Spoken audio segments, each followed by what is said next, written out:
আজিৰ সাধু কথা মূৰ্খ সিংহৰ কাহিনী। এসময়ত এখন হাবিত এটা সিংহ বাস কৰিছিল।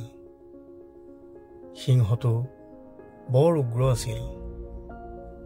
এদিন সিংহটোৱে ভোক লগাত খাদ্যৰ সন্ধানত ওলাই গ'ল, কিন্তু বহু সময় ধৰি কোনো জন্তু সন্মুখত নাপালে।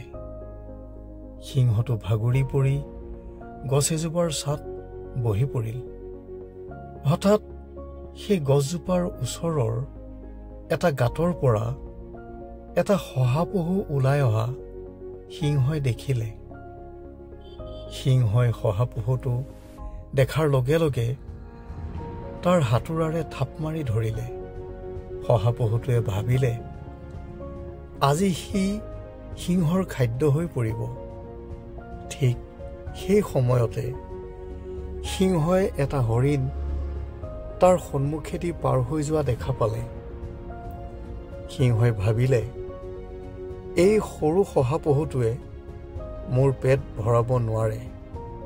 যদি হৰিণটো চিকাৰ কৰোঁ, তেতিয়া দুদিনৰ বাবে খাদ্য নিবিচাৰিলেও হ'ব।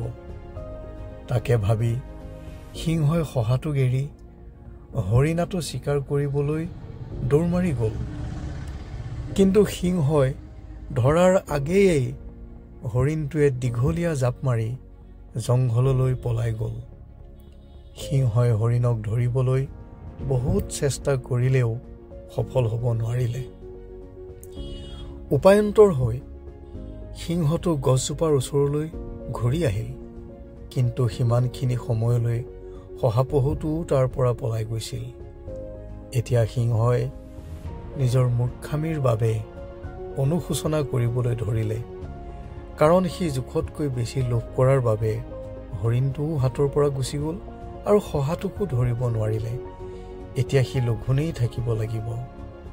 এই মূৰ্খ সিংহৰ কাহিনীয়ে আমাক শিকাইছে যে আমি কেতিয়াও অধিক লোভ কৰিব নালাগে। পুনৰ এটি নতুন সাধু কথাৰে শীঘ্ৰেই তোমালোকৰ ওচৰলৈ আহিম।